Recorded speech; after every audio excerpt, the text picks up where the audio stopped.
আমি আসলে স্টার হতে পারিনি, আমি কখনো স্টার হতেও পারবো না। সিনেমার জন্য আসলে আলাদাভাবে খুব প্রিপারেশনের কিছু নেই। দুইজন শিল্পী যখন বছর পর বছর একসাথে কাজ করে তাদের ভিতরে অনেকগুলো সম্পর্ক তৈরি হয়, তারা ভাই বোন হয়ে যায়। হ্যাঁ, একই সাথে তাদের ভিতরে স্বামী স্ত্রীর মতো ঝগড়া চলে।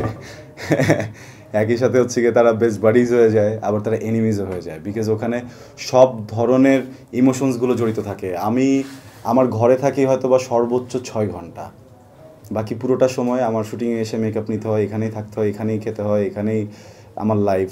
সো আমার যেই সহশিল্পীরা আছেন, ইনক্লুডিং তাসনিমা তিশা, সবাই আমরা যখন একসাথে কাজ করতে থাকি বেশ কিছু মুহূর্ত এখানে ক্রিয়েট হয়, যেমন সুন্দর থাকে তেমন তিক্ততাও থাকে। এইগুলোকে ব্যালেন্স করে নিয়েই আসলে আমাদের আগাতে হয়, কারণ দিন শেষে আমরা তো কলিগ। ওই ওই ওই জায়গাটাকে মেনে নিতে হয়। তিশার এখন নামটা ভুল করেছি, ওর ইচ্ছা হতেই পারে যে ওখান থেকে টেবিলটা ছুঁড়ে মারবে আমার মাথায়, কিন্তু ও তো আমার কলিগ, ওইটা পারবে না। প্রফেশনাল কারণে আমরা আবার জায়গাটাকে সুন্দর করে ব্যালেন্স করতে পারি। আমার পৃথিবীর বাইরের কেউ আমার গোটা পৃথিবী হয়ে গেল, এই ম্যাজিকটা যদি না ঘটে ওখানে ভালোবাসা থাকে না। সো এই ম্যাজিকটা এই মুহূর্তে আমার জীবনে নাই। আপনাদের যাদের জীবনে আছে তাদের জন্য শুভকামনা। ভ্যালেন্টাইন্স ডেটা খুব সুন্দর করে উদযাপন করবেন। আই প্রে যে আপনাদের আগামী বছর আরেকজনকে খুঁজে নিতে না হোক, এই একই মানুষকে নিয়ে বছরের বছর থেকে যান। বিকজ এই প্রত্যেকটা সম্পর্ক যখন ভাঙে নতুন করে আরেকটা সম্পর্কে গিয়ে আমার নাম, আমার বাবার নাম, আমার মার নাম, আবার ওর বাবার নাম, ওর মার নাম, এগুলো বারবার বলাটাও খুব ডিফিকাল্ট। হ্যাঁ, সো বারবার করে নিজের বাবা মার নাম না বলি, একটা সম্পর্কে থাকি, সুন্দর থাকি। আমি আসলে স্টার হতে পারিনি, আমি কখনো স্টার হতেও পারবো না, বিকজ আমি ওদের ফ্যামিলি মেম্বার হয়েছি। আমি আমার দর্শকদের ভাই, আমি আমার দর্শকের ছেলে, সন্তান।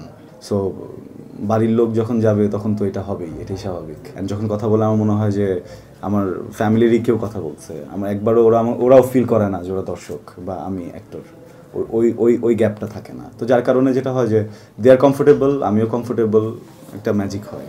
সিনেমার জন্য আসলে আলাদাভাবে খুব প্রিপারেশনের কিছু নেই। টাকা যখন হয়ে যাবে তখন সিনেমা করব।